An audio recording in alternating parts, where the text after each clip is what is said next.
Assalamualaikum guys, selamat datang di channel Pelni Gemoy. Gimana kabar kalian guys, sehat kan? Nah, di video kali ini aku akan menceritakan tentang gedung yang terbengkalai yang ada di Indonesia, yaitu Menara Saidah. For your information, Menara Saidah ini dibangun pada tahun 1995 sampai 1997 yang terdiri dari 30 lantai, dan nama Menara Saidah ini diambil dari pemilik gedung itu sendiri yang bernama Saidah Abu Bakar Ibrahim. Gedung ini sekarang sudah terbengkalai, namun sempat beroperasi sebagai pusat perkantoran. Alasan gedung ini terbengkalai adalah karena struktur bangunannya yang tidak tegap berdiri atau miring beberapa derajat, sehingga itu dapat membahayakan para penghuni gedung tersebut. Dan pada 2007 gedung ini resmi dikosongkan.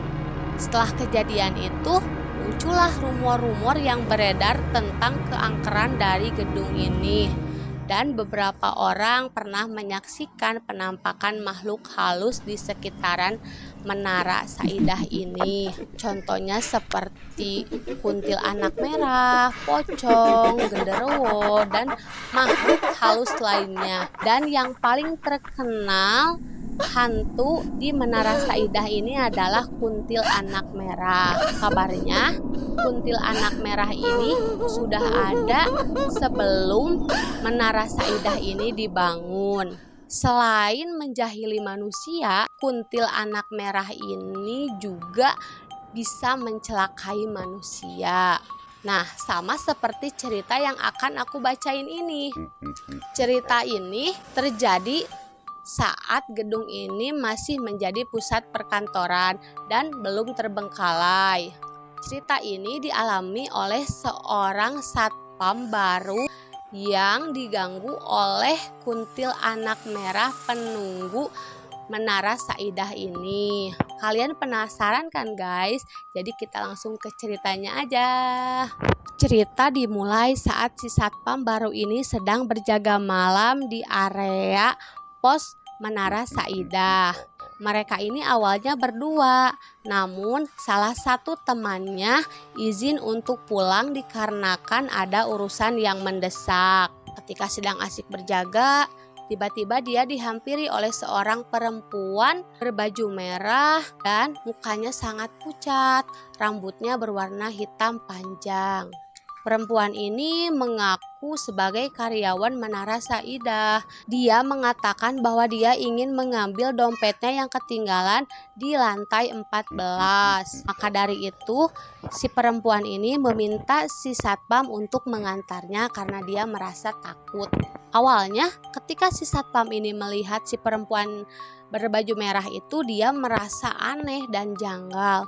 Namun karena didesak, akhirnya si satpam pun menuruti kemauan si perempuan ini. Lalu berjalanlah mereka menuju pintu utama gedung Menara Saidah ini. Nah, perlu diketahui, ketika Menara Saidah ini berhenti beroperasi atau para pekerja sudah pulang, maka semua lampu-lampu dimatikan, pintu-pintu pun dikunci, bahkan AC-AC dimatikan. Tapi hanya aliran listrik saja yang tetap menyala. Namun anehnya, ketika si satpam itu membuka pintu utama Menara Saidah ini, tiba-tiba ada angin yang sangat besar dan dingin menghembus ke badannya. Si satpam tuh aneh, dia yakin bahwa dia sudah mematikan semua AC. Lalu dari mana datangnya angin yang sangat dingin itu? Ditambah lagi lampu-lampu kecil di gedung itu tampak menambah kehororan dari tempat ini. Sebagai manusia, dia pun merasa sangat ketakutan.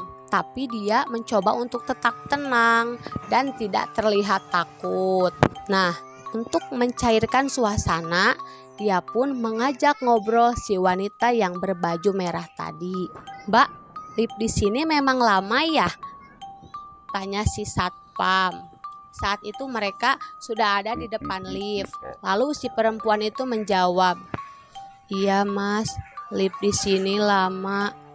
Jawabnya dengan tenang. Lalu percakapan pun selesai karena dirasa tidak membantu, malah nambah membuat ketakutan si satpam ini bertambah.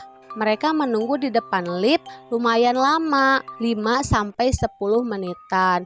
Pada saat itu perasaan si satpam ini bercampur aduk. Lalu sampailah pintu lift terbuka dan si satpam membiarkan si perempuan itu berjalan duluan menuju lift. Setelah berada di dalam lift, si satpam pun memencet tombol 14 yang tandanya mereka akan menuju ke lantai 14. Pintu lift pun tertutup, lift bergerak ke atas dengan sangat lambat. Sekitar 5 menit berjalan, tiba-tiba pintu lift pun terbuka. Si satpam heran, "Loh kok ini kan bukan lantai 14, ini lantai 11. Apakah masih ada orang di gedung ini jam 12 malam?" Ucap si satpam di dalam hatinya. Dia pun memberanikan diri untuk melangkah keluar lift, memeriksa sekitaran lantai 11 itu. Lantai itu sangat gelap, seperti tidak ada kehidupan di sana. Setelah dia yakin merasa aman, dia akhirnya masuk kembali ke dalam lift sambil dia bertanya-tanya, "Loh, siapa yang memencet tombol di lantai 11?" Setelah masuk ke dalam lift, dia memencet kembali tombol 14. Lift pun kembali bergerak. Satpam pun mencoba untuk menenangkan pikirannya. Dia mencoba untuk mengajak ngobrol si perempuan tadi untuk sedikit mencairkan suasana. "Mbak," sapa si satpam. Hening, tidak ada jawaban. Perasaannya tidak enak. Lalu dia mencoba untuk menyapa si perempuan itu. "Mbak," kembali sapa dari si satpam. Namun kembali tidak ada jawaban.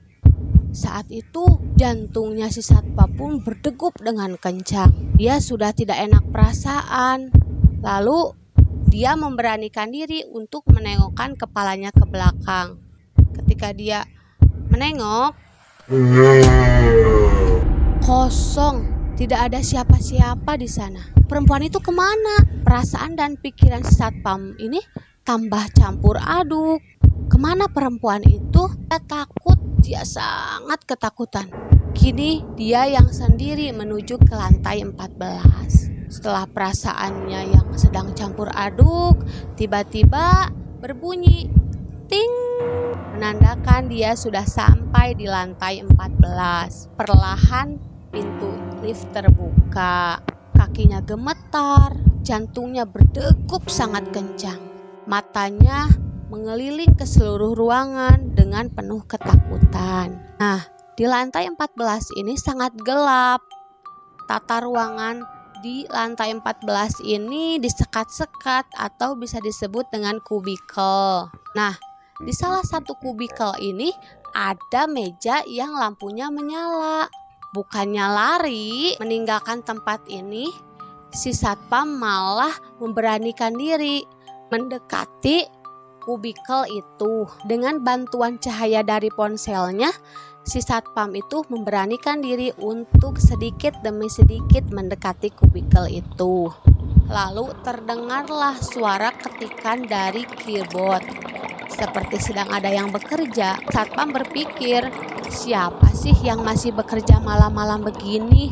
Semakin didekati, suara itu semakin jelas. Nah, karena posisi si kubikel itu tinggi, jika ingin melihat siapa yang ada di dalam kubikel ini, maka dia harus lebih dekat melihatnya. Ketika sudah sampai dan dia ingin menengok siapa yang sedang bekerja, tiba-tiba di belakang ada yang menepok pundaknya. Kaget dong di situ si satpam. Saking kagetnya, dia pun menjatuhkan ponselnya. Posisi ponselnya yang jatuh itu seperti ini. Jadi ini cahaya lampu, dia ngejatuhinnya gini. Otomatis sumber cahaya dari handphone pun hilang. Dia pun akhirnya gelagapan. merangkak mencari ponselnya. Ketika dia sedang gelagapan merangkak-rangkak mencari ponselnya, dia tidak sadar bahwa dia itu merangkak masuk ke dalam kubikel itu. Setelah dia menemukan ponselnya, dia menyalakan, lalu dia tersadar bahwa kubikel yang tadinya lampunya menyala dan ada seorang yang mengetik, ternyata di sana tidak ada siapapun dan lampunya pun padam. Melihat itu, si satpam pun kaget.